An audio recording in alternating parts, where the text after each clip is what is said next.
ONG Batelma, des actualités uniques, dynamiques et renversantes dans le journal TV. Fety-manitra be hatramin'ny 12 Jolay, fihenam-bidy 10 hatramin'ny 10 isanjato manerana ny magasin Batimax rehetra. Andriamoary tara sao dia isanjary. Batimax, la qualité au meilleur prix. Vous présente Ny vaovao.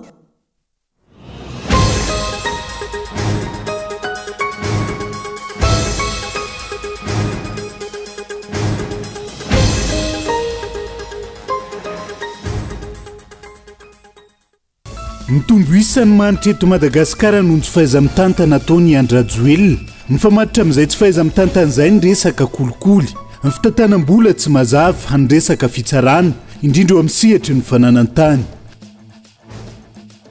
Misalotra ny andraikitry ny afatra ny Andry Rajoelina hany ka tsy hitany intsony izay tena lahara-pahamehana, hanatsarana ny fitondrana ny firenena. Ny filoha izay tokony hametraka politika fampandrosoana mazava ka manankin'izany amin'ireo olona eo ambany fifihizany. Mbola maro ireo ezaka mila mafisina amin'ny fampiarana ny rafitra LMD raha nininivo ny Universiten'ny Antananarivo. Nitondra vokatsoa ho an'ireo mpianatra ny fampiaran'izay tao anatin'ny taona maro, saingy misy hatrany ireo olana rano fanadiadiana. Manana manam-pahaizana momba ny astronomia sy ny astrofizika isika, saingy tsy ampy ny fitaovana enti-mikaroka ary vitsy ny mahalala ny fisiny. Voka-pikarohan'izy ireo izay manamora ny fiainan'ny zanak'olombelona amin'ny andavanandro. Anivelany mitohatra amin'izao ny fifandonana eo amin'ny tafika Israeliana sy ny vondrona Hamas. Tera tamin'ny Palestiniana manodidina ny 70 no fantatra fanamony ainy tao kanina Younes, raha toka mahery ny 200 ireo naratra mafy. Ny antsipirian'izay.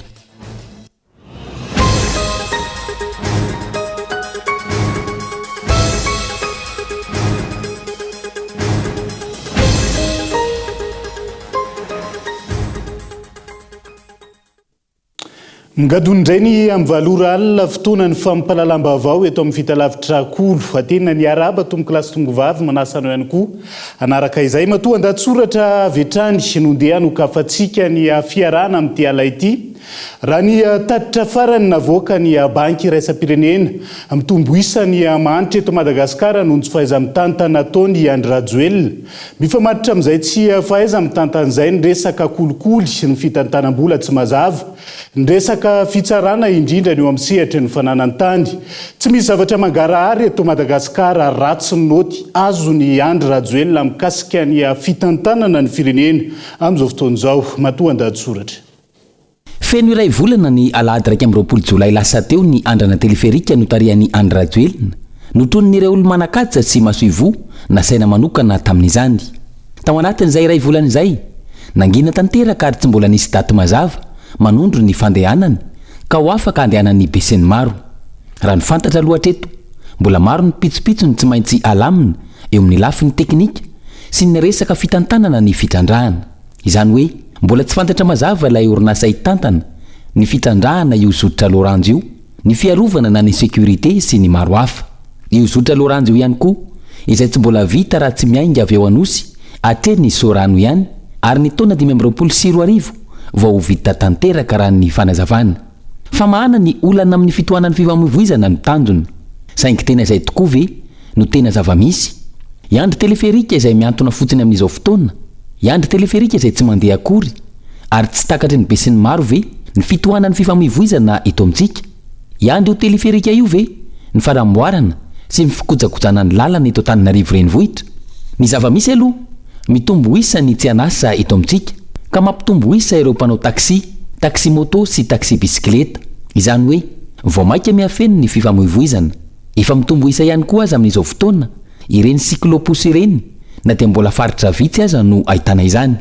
Ankoatr'izay, mitombo ny trosan'ny Madagasikara ary mampolo taonany maro no andoavan'ny malagasy izany trosa izany. Tsy aivina hatrany, vola manodidina ny 15 miliara ariary isan-taona no tsy maintsy alohan'ny fanjakana malagasy manomboka amin'izao taona 2024 izao hatramin'ny taona 2032 amin'ny ilay tetikasa teleferika. Fa ny tena olana dia ny fahantrana eto Madagasikara tsy mitsaha mitombo. Tao anatin'ny 10 taona tsy nitsaha mitombo ny fahantrana, indrindra ny eto andrenivohitra. Raha toka tany amin'ny 20 isanjato zany ny taona 2024, niakatra ka lasa 15 isanjato zany ny taona 2022. miaina loto fako sy fofona ny ankamaroany malagasy eto Antananarivo renivohitra ary miaina latsaka ny $2 isan'andro araka ny tatitra farany navoaka ny banky iraisam-pirenena ary ny 20% ny ponina mahantra avokoa. Raha izany iza no atakatra ny sarany teleferika $3,000 mandroso $3,000 miverina. Efa samy nanao kajy mikasika izany avokoa ny ankamaroan'ny malagasy izay tonga saina ka tsy nisy na iray aza ny laza fa afapo taoriny io kajy nataon'io. Ankoatra ny teleferika safidy ny rosoany mpitondra fanjakana amana ny olan'ny fifamoivoizany eto amintsika ihany koa ny fampandehanana ilay train urbain tetikasa izay tsy nitsatra ny emitra ihany koa ny firosoana aminy. Ny volana oktobra 2022 no voalaza fa hanomboka ny fitaterana an-dalambe eto Antananarivo renivohitra zotra Sorano Mandroseza Ambohimanambola izay mirefy 12 kilometatra. Nambara tamin'ny fotoana io ihany koa fa ifanindran-dalana amin'ny train urbain ny teleferika apetraka. Ny 12 aogositra 2022 no voalaza ny mpitondra fanjakana fa itokanana io train urbain eto Antananarivo io. Tsy nisy fitokanana ary naemitra izany. Ny volana oktobra 2022 voalaza indray fa vonina ny fitaterana an-dalambe an-drenivohitra efa vita avokoa ny fiantsonana rehetra hatrany amoronakona ary afaka hanao zotra hatrany amin'ny 9 isan'andro izany. Neditra ny volana desambra 2022 nambara fa hiasan'ny fiandohan'ny taona 2022 indray ilay train urbain. Rehefa tonga ny taona 2022 voalaza fa mbola nisy fitaovana andrasana no tsy nahafahana nampandeha azy. Efa hamarana ny volana jolay 2022 sika izao tsy misy na masinina iray aza mandeha ka mitatitra olona. Inona indray no olazaina fa mbola tsy ahafahana miroso amin'izany amin'izao fotoana. Raha ny tatitra farany navoaka ny banky iraisam-pirenena mitombo isany mahantra eto Madagasikara noho tsy fahaiza mitantana ataon'ny Andry Rajoelina. Mifamatotra amin'izay tsy fahaiza mitantana izay ny resaka kolikoly, ny fitantanam-bola tsy mazava, ny resaka fitsarana indrindra eo amin'ny sehatry ny fananantany. Tsy misy zavatra mangarahara eto Madagasikara ary ratsy ny naoty azon'ny Rajoelina mikasika ny fitantanana ny firenena. Inona no antenain'ny malagasy sy ny firenena iray manontolo raha tsy misy io fitantanana mangarahara io? Tsy ireo olombitsy sy mpahazo tombotsoa amin'izany ve no hiadana ka ny vahoaka tsy mitsahatra mitrosina amin'ny tany? Ary ny tena olana tsy misy finiavana avy amin'ny mpitondra amahany olana ara-tsosialin'ny mponina. Tsy misy na dia ilay antsoina hoe fiatsarambelatsy fotsiny ihany aza. Resaka fampanantenana samihafa ny tsy fahaiza mitantana voaresaka avokoa tao anatin'izay matoa an-dahatsoratra izay fa raha iverenantsika ary hidirantsika lalindalina kokoa ny mahakasika an'izay tsy fahaiza mitantana eto amin'ny firenen'izay. Misalotra ny andraikitry ny hafatrany Andry Rajoelina hany ka tsy hitany intsony izay tena lahara-pamena hanatsarana ny fitondrana ny firenena amin'izao fotoana izao. Ny filoha izay tokony hametraka politika fampandrosoana mazava ka manankina amin'izay ka manankina izany amin'ireo rehetra izay eo ambany fifehezany. Ankoatr'izay tokony modely amin'ny fitantanana mangarahara sy ny fahaiza mitantana ihany koa ny filohan'ny repoblika raha ny fanehoan-kevitra voaray tamin'ity androan'ity Gaëtan Andriatsilavo. Ijery ny ambaratonga rehetra ary hanolotra vahaolana maharitra miaraka amin'ireo tompon'andraikitra rehetra indrindra ny ady amin'ny kolikoly izay tsy azo leferina. Io amin'ny ankapobeny no tanjona ka antony ny dinany Andry Rajoelina teny amin'ny seranam-piaramanidina Ivato ny tolakandro teo. Voalaza tamin'izany fa hidiny eny ny tenany amaly ireo fitarainana sy fitaintainana voaray mikasika ny fomba fiasa eny amin'ny seranam-piaramanidina. Tranga izay nanaitra ary nampametra-panontaniana maro hoe izany ve no andraikitry ny filoham-pirenena? Fa mafiloham-pirenena azy dia mitondra lalatsaina no anjarany fa misy ihany rafitra tokony apetraka. Rafitra tokony apetraka toko amin'ny ambaratonga na efa misy angeny Bianco, efa misy ny toko hoe tsy voatery ny andro Bianco fa ireo toko hoe ratra mangaika rehetra miady amin'izany fa ny voalohany tokony eto filoha aloha dia mame modely any tanana ny olona mba tena vonona marina satria izany ady amin'ny kolokolo izany tsy tenenina vava fotsiny na hoe ray andro ka mijoro eo mety mijoro eo anao dia matahotra ny olona satria hoe ena maso ny olona fa izany dia finiavana avy any anaty isan'andro zany hoe ady amina kolokolo ary ilaina rafitra ho azy zany. Ankoatra ireo rafitra miady amin'ny kolikoly misy ireo ambaratonga sy rafi-pitantanana izany tokony toy ny ministra, sekretera jeneraly, tale jeneraly na tale sy ny maro hafa. Anjara asan'ireo rafitra mipetraka ireo zany fa tsy anjaran'ny Andry Rajoelina amin'ny mahafiloha azy. Anjaran'ny filoha ny mametraka politika fampandrosoana ka manankina izany amin'ny ministra. Ankoatr'izay tokony modely ny filoha amin'ny maharay aman-dreny azy raha tsy ilaza afa-tsy ny fitantanana mangarahara sy ny fahaiza mitantany. Rehefa ianao no manao zavatra tsy mety dia alaim-panahy ny vahoaka sy ny olona rehetra koa andeha anaraka an'izany zavatra tsy mety zany. Fa rehefa ianao mame modely, ina moa modely tokony ataon'izany filoham-pirenena izany ho an'ny fitantanana firenena. Voalohany aloha dia ny fametrahana ny mangarahara, zava-dehibe zany. Rehefa mazava amin'ny vahoaka, mazava amin'ny olona miara-mitondra aminao, mazava amin'ny mpitondra, mazava amin'ny mpanohatra ny zavatra rehetra atao tokony tsisy ampimemena sy ampiahatsony eto amin'ny firenena satria zay ny teny ilaina. Zava-dehibe ny mangarahara dia manarakaraka azy moa ny fahaiza mitantana. Fa ny mangarahara tokony modely be da be zavatra nandeha eto amin'ny firenena. Raha tsy laza zavatra hoe volamena mivadika via, aiza ny mangarahara amin'izany? Raha mivoaka mangarahara amin'izany araka ny fitenena mahazatra hoe tapina ny dômy fa tokony andeha amin'ny tokony ho izy ny firenena ary ady ho an'ny kolokolo ho an'ny rehetra zany. Manamafy hatrany ity tranga teny Vatoandroany ity fa tsy fantany izay anjara andraikitra tokony hosahaniny. Vokany te hisahana izay rehetra mitranga i Andry Rajoelina, any ka tsy hitany intsony izay tokony ho lara-pahamehana amin'ny fitantanana ny firenena. Raha notsidihana sy naray maso ny sidina iraisam-pirenena na ny vol extérieur, inona no antony tsy nijerena akaiky ireo sidina anatiny na ny vol intérieur izay hita sy tsapa fa efa tena mikorosofahana amin'izao fotoana? Sa ve ny fivoahana makany ivelany, ifandraisana amin'ireo vahiny ihany no tena lara-pahamehana? Ka ny malagasy izay zotra kely sy sahafahana mifandray na tsy zarizary sy efa ho faty tanteraka aza, tsy isany tokony hitadiavana vahaolana. Tsy ahitana tranga kolikoly ary tsy nandraisana fitarainana ihany koa ve ny sidina anatiny raha ny serana mpiara-manidina no resahana. Manampy izay ny fahatarany sidina, ny tsy fahampiany fiara-manidina sy ny maro hafa. La ny andro amin'ny zavatra tokony ho andraikitry ny hafa tahaka ireny, any ka mitohy ny fahatapahan-jiro, ny fahatapahan-drano, ratsy sy potika avokoa ny lalana rehetra, mahazo vahana ny fahantrana sy ny tsy fahampian-tsakafo, mienina andro manalina ny fahefa amin'ny vidin'ny ponina, mirongatra ny tsy fandriampahalemana sy ny maro hafa. Ny tena olana ihany koa dia hainy ny mpitondra ny miantso tompon'andraikitra rehefa misy ny olana tsy voavaha ary manilika izany amin'ireo tompon'andraikitra ireo.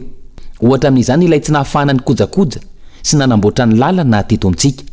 Hainy ny mpitondra ny nanilika izany tamin'ny tompon'andraikitra kanefa tsy navoaka ny volan'ny fond routier tokony hirosoana tamin'ny fanamboarana sy ny fikojakojana ny lalana teto amintsika. Hainy ny mpitondra ny nanilika ny fahasimban'ny lalana tamin'ny tompon'andraikitra kanefa tsy nomena ny volan'ireo orinasa malagasy mpanamboatra sy mpikojakoja lalana. Hainy ny mpitondra ihany koa nandritra ireny Covid-19 ireny, ny nanindraindra ny CVO izay tsy nandaitra akory ka ny ministry ny fahasalamana tamin'izany fotoana no niandronany ny rihitra. Potika tanteraka ary tsy mbola misy fanamboarana hatramin'ny androany ny lalam-pirenena fa-3/30 mampitohy any Mora Ranokoroma sy Brieville ho ny fitarainan'ireo mponina sy mpampiasa ny lalam-pirenena. Antony anaovany izy ireo antsoavo amin'ny tokony hanamboarana azy aingana amin'izao fotoana izao, hanampin'ireo tantsaha amin'ny famoaham-bokatra, ny fitateran'ireo marary mila fitsaboana fa indrindra tsy hatongavana amin'ny vanim-potoana ny fahavaratra izay andaniana 5 hatramin'ny 7 andro eny an-dalana ao anatin'izay fanatanterahana ny 5 ainga avy any Mora Ranokoroma mihazo any Brieville izay. Daniela Minorso. Ny taona 2016 no nisy fanamboarana farany lalam-pirenena fa-3/30 mampitohy any Mora Ranokoroma Brieville ho ny ben'ny tanàna ny Andrimena. Taona 2022 miaratsy hatrano ny teo aloha ity lalam-pirenena fa-3/30 ity. Antony angatany ireo mponina ny antoerana nijereny fanjakana akaiky ny fanamboarana azy. Ireo mponina ao Brieville raha teo izay misidra olana raha sanatria marary ka mila fitsaboana maika any Ambatondrazaka raha ny fanazavana. Lalana makany Andrimena amin'izao fotoana izao dia ny goudron zany raha veo Ambahibo makany amin'le Brieville dia tena ratsy tokoa. Be dia be lavadavaka isan-karazany satria be dia be camion vezivezy satria ny camion mitatitra chrome avy eo Brieville avy any Andrimena be dia be dia tena misy fahasimbany ny lalany taxi brosy moa ao an-daniny. Ny vokatratran'izay mety hisy ny tsy fahasalamana ateraka zany amin'ny lalana ratsy zany. Misy olona tampoka urgence tokony entany Ambato dia mijalina le fitondrana olona tsy salama ary amin'le lalana zay tena vokan-dratrana. Ohatra ny anay moa zany avy any Andriamena dia misy ny vovoka be amin'le camion mitatitra chrome, manao ezaka ihany ireo orinasa PC hoe manondraka mikarakara nefa moa izy lalatany makany dia voatery indrindra fa eo amin'ny lesaka tsy fahasalamana serony koka dia tena mamela avy amin'le vovoka amin'ireo camion mitatitra chrome reo. Dia ireo zany mba tiana hitany mpitondra fanjakana ambojerena kaiky fikarakarana zay lalana zay. Vokatra izay faratsindalana izay ny tombo adiny 4 amin'izao fotoana ny lalana mampitohy any Ambahibo Brieville, izany hoe lasa adiny 10 ankehitriny raha vita tao anatin'ny adiny 9 izany teo aloha. Andanina 5 hatramin'ny 7 andro kosa izany miala eto Antananarivo rehefa vanim-potoan'ny fahavaratra hoy ireo mpitatitra. Ny lalana aloha tena ratsy sady tsisy fanamboarana mihitsy. Tena ny tomobile raha sahirana simba hatramin'ny matériel mihitsy. Ambahibo jusqu'à Brieville aloha zany le goudron efa tsisy antenaina tsolo mihitsy aloha. Andriamena koa fa mahasecondaire anazy dia tena ratsy. Tena vao mainy ratsy lalana zany tsisy fanamboarana tsolo mihitsy. Miampy koa ny orana rehefa fahavaratra vao mainy ratsy lalana. Ny fiara mavesatra koa vao mainy manampitrotraka ny fahasimban'ny lalana. Le lalana entre Brieville Ambahibo aloha iny moa zany efa raha malala fa efa ela ny simba goudron vakivaky. Misy antsoavy ihany ho an'ny fanjakana hoe mba sy ho jery todika ihany fa na mivokatra ny sasahirana ihany no mamoaka anazy. Satria mba misy vokatra betsaka azo raisinany ihany ohatran'ny tongolo, voanjo, vary. Betsaka mba misy tombontsoa fanjakana mihitsy zany ihany fa zany hoe tsy haiko hoe mba mangataka zany hoe mba sina jery todika kely fa salanay transport zany hitanay hoe mijaly miafy ihany. Manao antsoava amin'ireo tompona andraikitra isan'ny sokajiny hijery akaiky ny fanamboarana ity lalam-pirenena fa 13 ity dia ny tsy hatongavana amin'ny vanim-potoan'ny fahavaratra ireo mpampiasa lalana. I Brieville sy Andrimena izay isan'ny komuna mpamokatra vary sy voanjo izay isan'ny mpamatsy any Antananarivo sy ny faritra hafa saingy sakana tsy ahafahan'ireo mpamokatra mamoaka vokatra izay faratsin-dalana izay. Tontolon'ny fampianarana no anohizantsika ny fampalalam-bavao amin'ity ala ity. Mbola maro ireo ezaka mila mafisina amin'ny fampiarana ny rafitra LMD. Raha ny eny amin'ny université n'Antananarivo amin'izao fotoana izao isan'ny mitondra vokatsoa maro ho an'ireo mpianatra ny fampiaran'izay.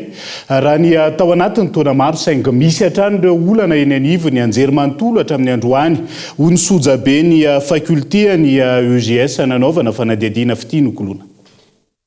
Efa ho folo taona ankehitriny ny fampiarana ny système LMD na ny rafitra licence sa master ary doctorat amin'ny fampianarana eny amin'ny ambaratonga ambony eto Madagasikara.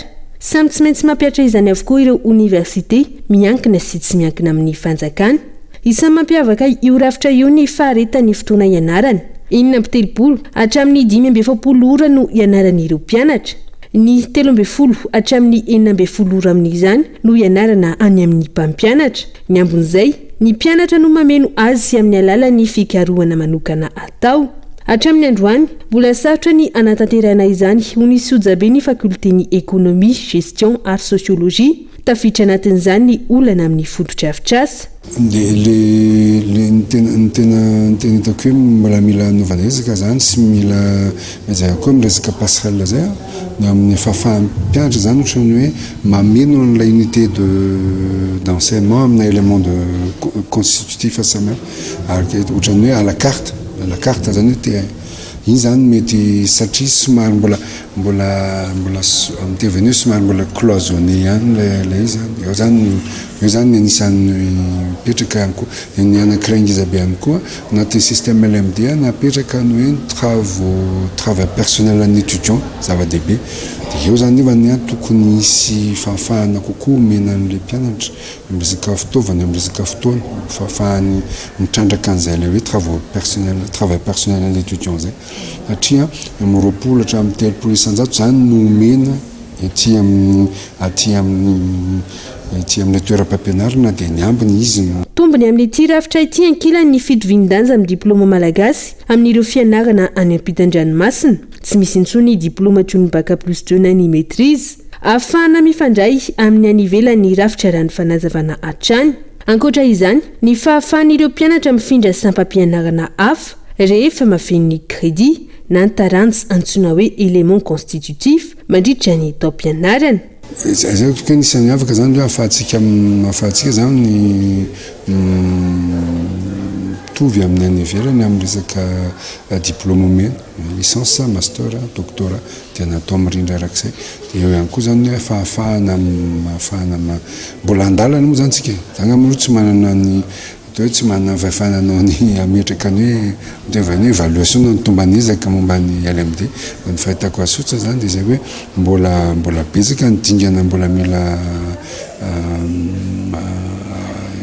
zany andehanana zay vao tena tonga amin'izay le amin'ny tevay zany misy an'le passerelle hoe atatsy amin'ny établissement trano na arcrété plutôt dia mivaova arak'izay zany mitanjona koa mantsy eo amin'ny resaka mitevany hoe employabilité zany fahafahany rehetrarehetra mora mahita asa fahafahana manana mafy na manatevina ny atao hoe ny fahaiza manao na nytraikefy zany le compétence ohatra mety manana compétence ina amin'ny resaka toe-karena dia tiana amin'ny fitantanany ianao tiana karankoa resaka philosophie na amin'ny ohatrany dia re zany tena tokony ka itsika zany somary mbola andalana azy satria araka mety hoe tsara fantatrany koa na hoe fahafantatsika moa hoe amin'izao fotoana maro ireo olana mifamaofao eny amin'ny université Antananarivo raha ny fanazavana hatrany antony ihany koa tsy mahatomombana amin'ny fampiarana ity rafitra ity tafiditra anatin'izany ny fitokonana sy fitakiana samihafa izay mampitatra ny taom-pianarana iray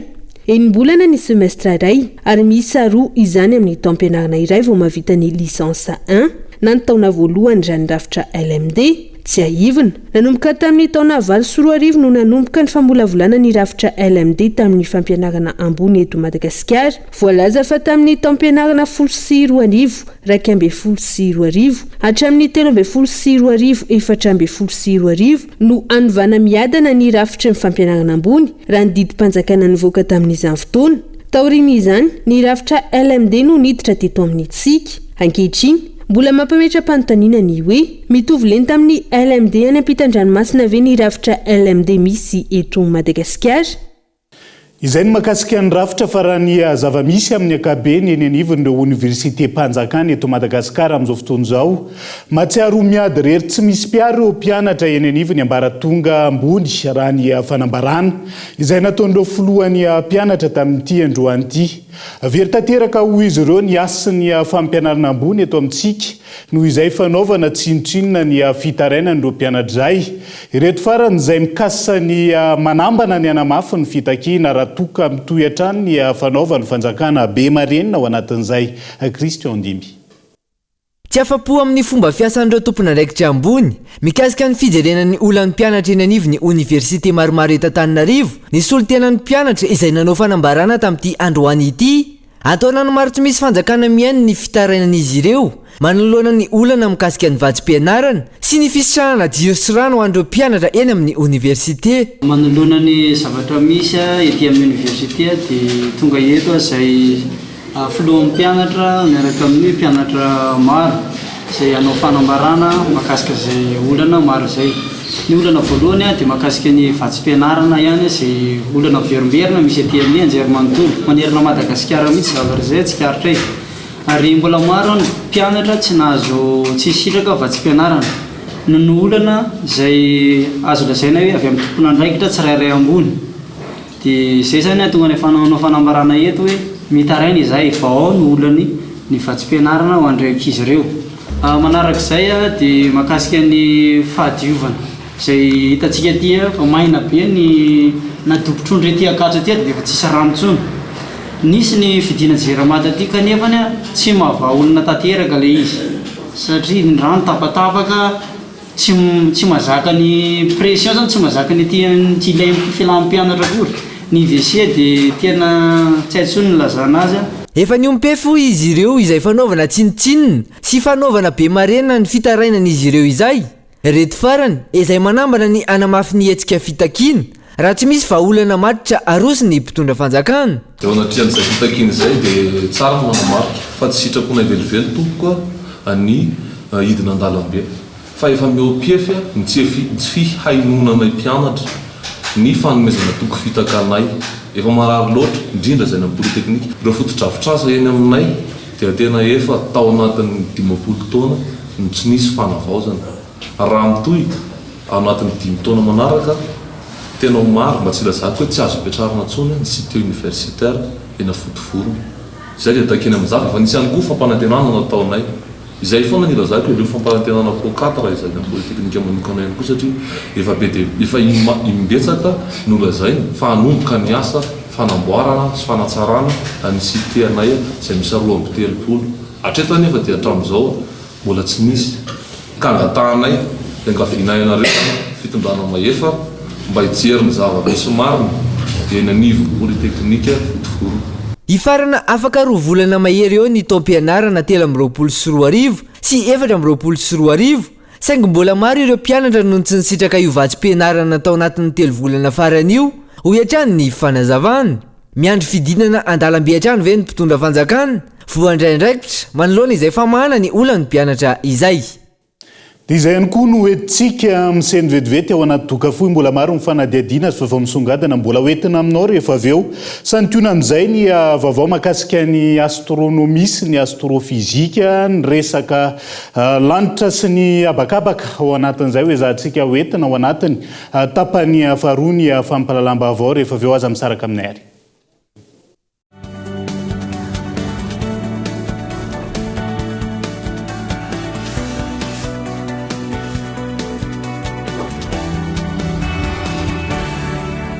Reco Tour 2024 concert afamitsy ao amin'ny La Balançoire Ivandry ny alakamisy voalohany aogositra amin'ny 7 alina tapakila 3 alina hatramin'ny 7 alina ariary azonao jifaina ao amin'ny QG Reco Antaninandro na ao amin'ny page Facebook Reco Band na koa miantsony laharana 034 05 014 58 ka afaka nateranay tapakila ianao Reco en concert ao amin'ny La Balançoire Ivandry ny alakamisy voalohany aogositra amin'ny 7 alina sponsor officiel Alliance Telma sponsor Gold, Fresh, partenaire Aira Studio, Kaja. Un événement Studio 58.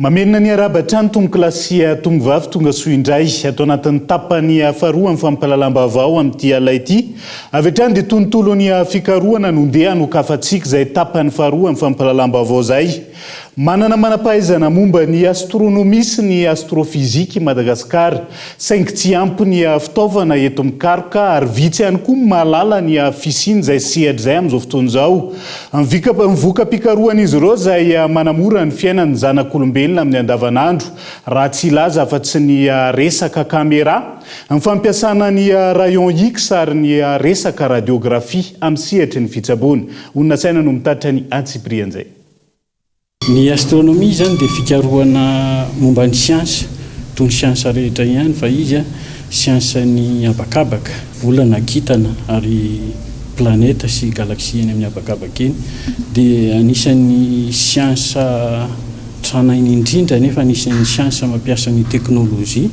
izay moderna indrindra fikarohana ny zavatra eny amin'ny abakabaka izay misy fiantraikany amin'ny fiainandavanandro ny olona amin'ny fanaovana innovation na teknôlôjia ijerentsika ny alavitra be any dia ny astronome dia ety ambony tany ny astronaute dia manidina amin'ilay sambon-danitra mipetraka eny amin'ny atao hoe international space station sehatra iray vitsy-pahalala ny fikarohana momba ny astronomie sy ny astrofizika eto Madagasikara malagasy misa enina no manam-pahaizana mifondrona ao anatin'ny association des chercheurs nationaux en astrophysique et astronomie maro ny fikarohana momba izany azo ampiarina amin'ny fiainana andavanandro voalohany amin'izany ny teknôlôjia ny fifandraisana ireo zana-bolana fifandraisana ny GPS ary ny teknôlôjia anabaka faharoa ny famantarana ny toetrandro fanatsarana ny fahatakarana ny rafitra ny atmosfera eto an-tany amin'ny alalan'ny fandalinana ny atmosferan'ny planeta misy ihany koa ny voka-pikarohana ampiarina eo amin'ny fitsaboana toy ny fampiasana ny rayon X ny radiographie sy ny maro hafa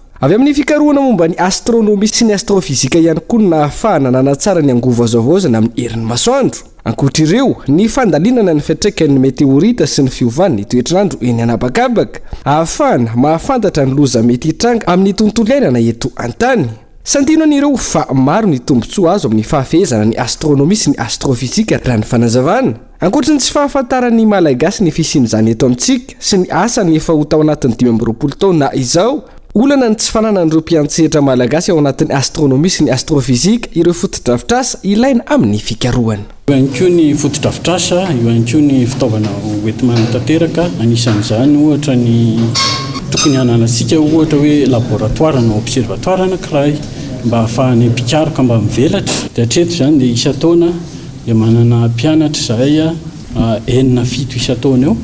Dia ny ankabetsahan'ny mpianatra dia nakany ampitan-dranomasina rehefa mahavita master manohy ny fifanana doctoral. Fa izao dia misokatra zany efa tafiditra atao anatin'ny sekoly manomana dokotera ny astronomia amin'izao dia afaka mamokatra reo mpianatra anana ny diplôme doctorat ny eto Madagasikara amin'izao. Nampahafantarana teny amin'ny Université Antananarivo ny fijoroan'ny Association des chercheurs nationaux en astrophysique et astronomie. Ireny no ahitana taratra fa miazakazaka ny sehatra ny fikarohana maneran-tany manenjika amin'ny Madagasikara ato afara saingy mila tosika ao anatin'izay tosika izay andrasana amin'ny fitondram-panjakana. Fa ny rairain'ny mpitondra fanjakana hatrany ny fampanajana ny miraleta eo amin'ny Mahalasy sy ny Mahavavy. Saingy tsy hita taratra eny anivon'ny fiarahamonina ny fampiarana azy raha ny zava-misy akabeny amin'izao fotoana izao. Teboka maro mila tsaraina raha tiana ny ametraka ny miraleta indrindra ny tokony hanavaozana ny politika nasionaly. Hoy ny tale jeneraly ny fampiroboroboana ny vehivavy sy ny asa sosialy eo anivon'ny ministera mponina. Christian Dimbo no mitatitra ny Antsipriana. Antonany marina metrahana paikady ampanjakana ny miralenta eo amin'ny Mahalasy ny Mahavavy ny fanjakana malagasy. Saingy tsy mbola hita taratra eny anivon'ny fiarahamonina izany hatramin'ny androany. Ny aika ankilany ny tale jeneraly ny fampiroboroboana ny vehivavy sy ny asa sosialy eo anivon'ny ministera mponina fa mila fanovana politika matipaika izay fampanajana ny miralenta izay.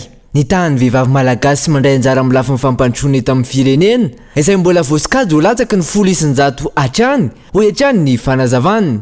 Ny zavatra mbola misy aloha zany raha jerevana ny ato tanisa dia 1,500,000 ny mpony eto Madagasikara dia vehivavy. Izany hoe manana andraikitra be dia be zany ny vehivavy raha ohatra ka hiresaka amin'ny fampandrosoana. Ny zavatra misy anefa dia raha ny eo anivon'ny fiarahamonina dia mbola tsy manana anjara toerana ao anatin'izay fampandrosoana izay ny vehivavy manomboka ao tokantranony eny anivon'ny fokontany eny anivon'ny fiarahamonina ary eo anivon'ny firenena.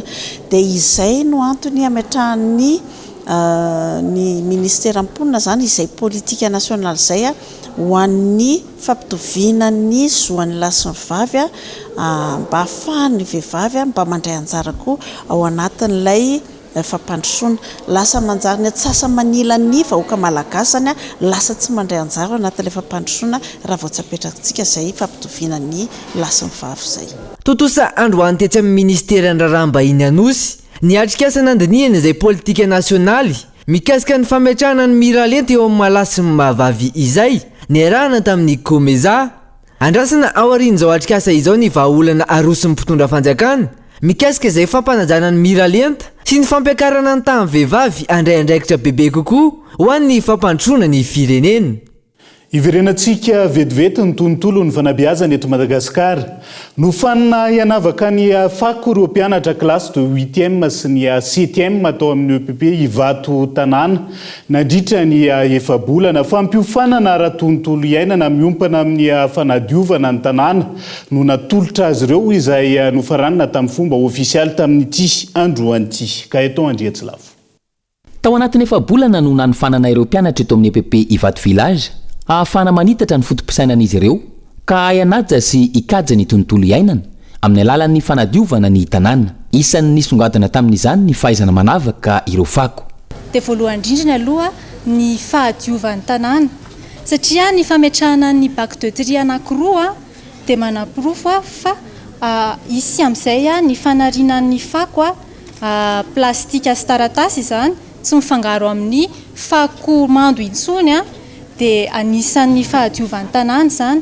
Faharoany koa ny fahasalamana satria rehefa mifangaro ny fako ny plastika sy ny taratasy sy ny fako mando dia lasa miteraka fofona ratsy dia mety mampiteraka ny tsy fahasalamana. Eo ihany koa ny vokany azo tsapahitanana dia ny fanabeazana amin'ny fotom-pisainana vaovao izay tsy mbola fantatry ny ankizy dia zay zany no anisan'ny zava-dehibe indrindra. Ankizy mpianatra enina hatramin'ny 7 taona no nomena fiampiofanana ahay manavaka ny fako ka isaky ny sabotsy tao anatin'ny fabolana no nampiofanana azy ireo. Ankizy misy 20 no nomena io fiofanana io ka ny 20 tamin'izy ireo ny tena navitrika hatramin'ny farany. Tsy hijanona eo, mbola isy ny fanaovana tombana ahafahana mandrefy ny fahombiazan'ny fampiofanana nomena ireto ankizy ireto. Ka izay dingana faharoa izay ao anatin'izay no ahitana hoe nisy impact tany amin'ny fokotany ve sy tany amin'ny commune ve ilay formation any ankizy sa ilaina ny mampanao formation an'ireo ray aman-dren'ny mpianatra dia arakaraka ny vokatra azo avy amin'ny isa izay azonay amin'ny fanariana fako no ahitana hoe tokony ampiana sy atosika ve ilay fampianarana. Tsindrina kely moa fampianarana no nataonay teto sy fampiofanana fa tsy fanentanana satria raha fanentanana ilay izy dia mandalo fotsiny ihany fa ny fampianarana sy ny fampiofanana no mitoetra dia izay no nitanterahanay teto tamin'ireo ankizy ireo. Ary raha ohatra ka misy ny tsy fahafetezana dia mbola iverina mpanao fampiofanana indray izahay amin'ny ray aman-dren'ny mpianatra. Napetraka eto amin'ny EPP araka izany ny fitaovana ahafahana manavaka ny fako ka ny tetikasa STCV no anangona ireo fako ireo ahodina amokarana zavatra hafa. Ny teto amin'ny EPP Ivato Village no ny farana tamin'ny fomba ofisialy androany ny fampiofanana ireo ankizy. Mbola hita teto Antananarivo renivohitra ny tetikasa raha ny fanazavana ka sekoly misy sa 430 EPP CCEG eo anivon'ny zapo voalohany ho an'ny Sisiko Antananarivo renivohitra no isitraka izany. Rehetra izy satria manimba ny tontolo iaina no fofona ratra izay avoaka ka mety hiteraka tsy fahasalamana fa indrindra dia manaratsy ny endriky ny tanàna sady mampiavitra ireo mpampiasa vokany manimba ny toe-karena sy ny sosialy. Fantatrao ve nefa mifankahodina ilay izy ireny avy amin'izany indrindra no mpena foto-kevitra troisière amin'ny teny vahiny réduire, réutiliser, recycler na troisième amin'ny teny gasy mampiena mamelona mampiasa manodina fomba vaovao mahitsinjivana amin'ny fandaminana fampiasana zavatra iray izy io afaka ilaintsika amin'ny fanariana fahatan'ny fako amin'ny fanariana mpiasan-dreny akora anankiray toy izany amin'ny plastika mbola afaka hiantsena afaka hotsika ihany koa amin'ny fanamboarana zavatra vaovao ny sasany toy izany tavoahangy plastika afaka hotsika atao haingon-trano farany efa misy ihany koa orinasa afaka manodina azy ireny amin'ny machine. Mahakasika ireo hetsika ara-kolontsaina sy ara-javakanto malaza atoato no anoizantsika ny fampahalalam-bavao miditra amin'ny andiany miditra amin'ny fafolo taona amin'izao fotoan'izao ny Gasploat izay hitan'ireo mpanakanto miangala ny agadona rap malagasy ho fanamarian'izay isy ny hetsika urbaine mody atao etsy amin'ny PK0 fa 7 Jolay ho avy izao manomboka amin'ny 2 ratoandro fitianokolona.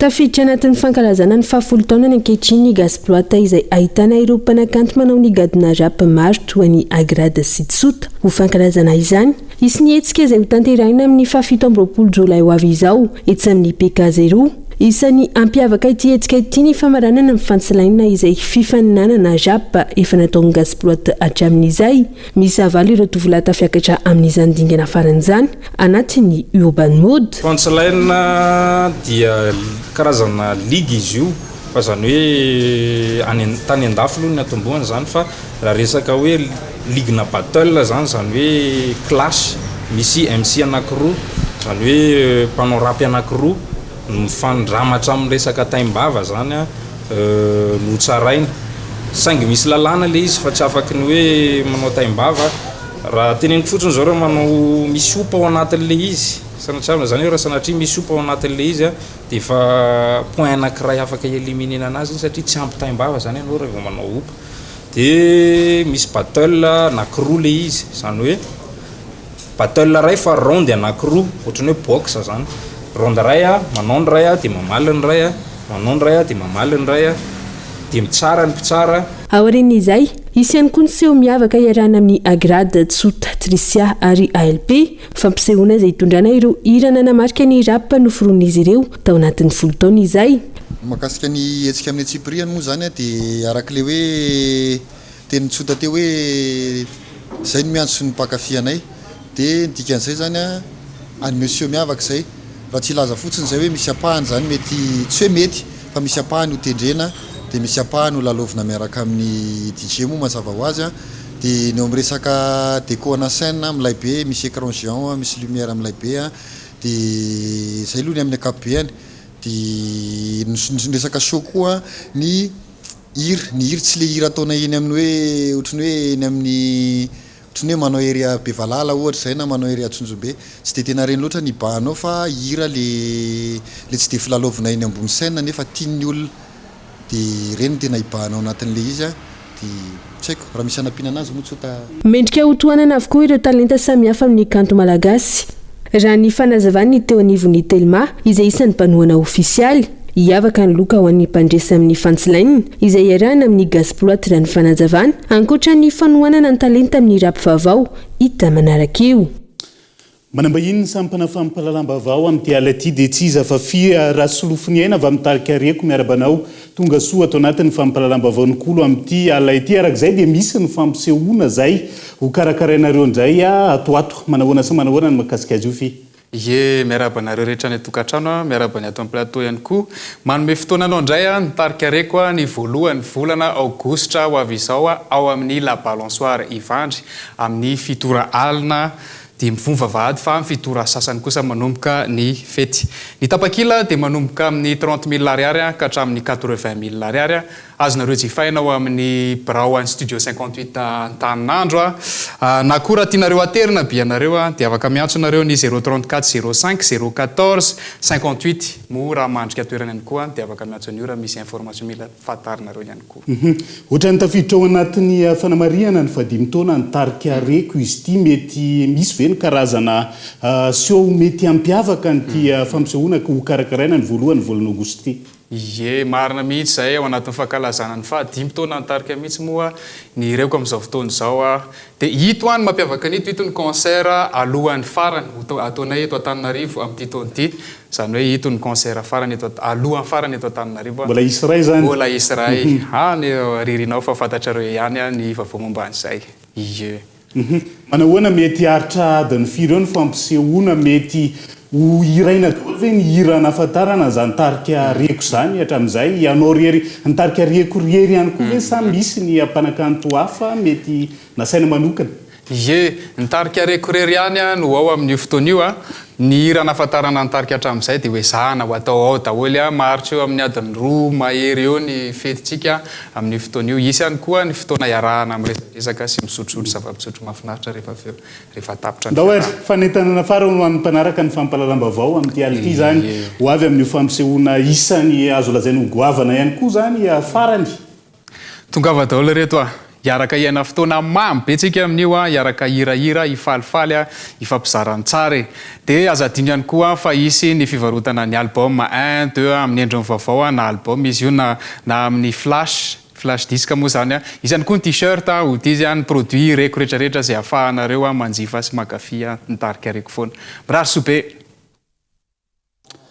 akasitrany ianao fita ao anatin'izay fampafantarana ny fampisehoana ho tanterana ny voalohany volana aogositra iny fa hiavaka tamin'ny fankalazana rehetra izay nataony andihany fahatelo amin'ny telopolo ny manalazy vita baka miaraka amin'ny olombelo Riki sy ny miritsoka production izay ataony sabotsy ho avy izao eo amin'ny stade Barea Annexe haritra adiny 4 eo ny fampisehoana amin'io ary ho atao mandritra izany avokoa ireo hira nampiavaka izany manalazy vita baka izany raha ny fanazavana azo tamin'ity androanty ny Elana Nevson.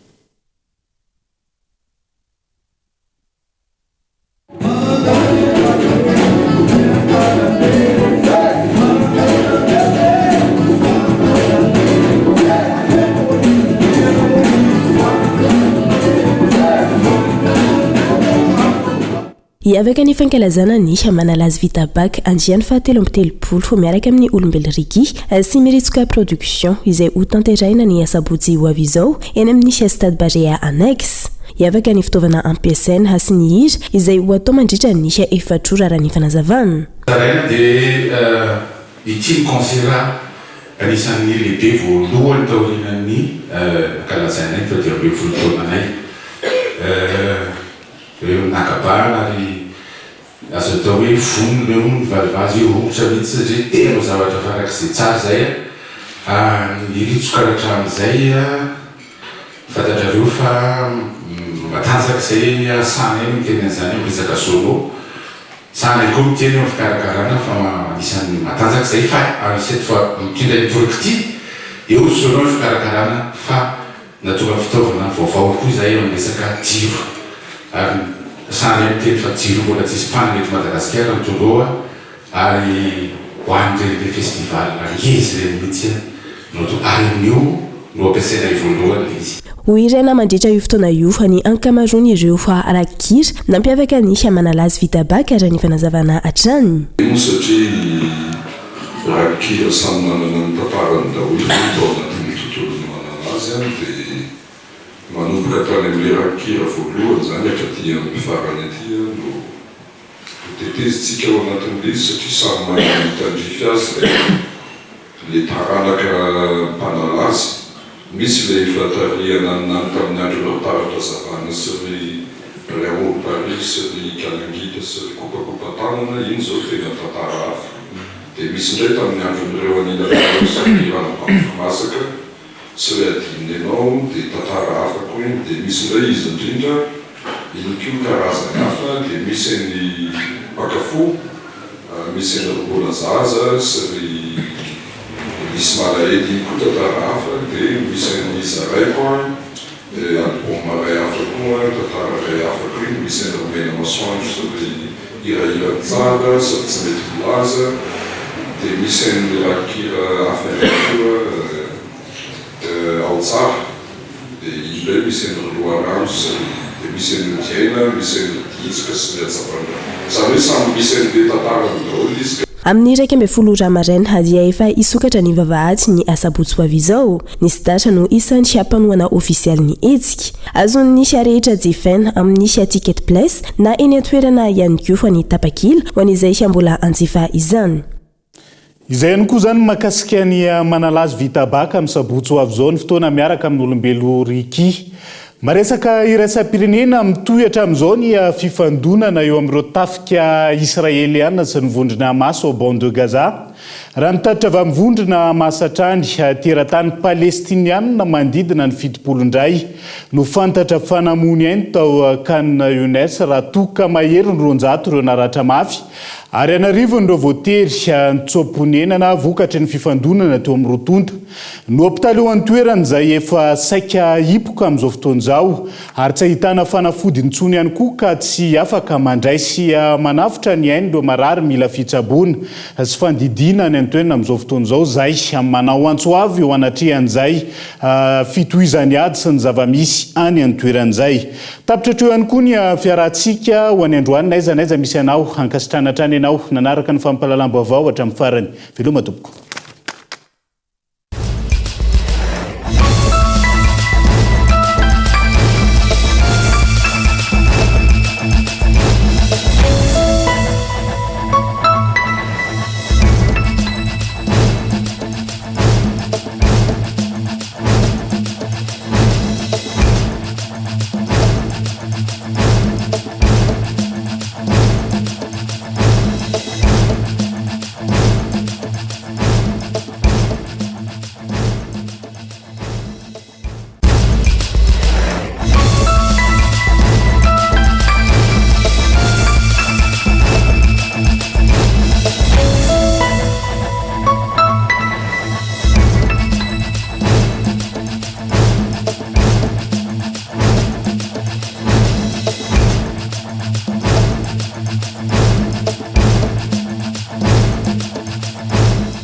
Fetimanitra be hatramin'ny 5 Jolay, fihenam-bidy 10 hatramin'ny 10 isanjato manerana ny magasin Batimax rehetra. Démarre tard à 110 isanjato. Batimax, la qualité au meilleur prix. Vous a présenté Nivavo. 5G Batelma, des actualités uniques, dynamiques et renversantes dans le journal TV.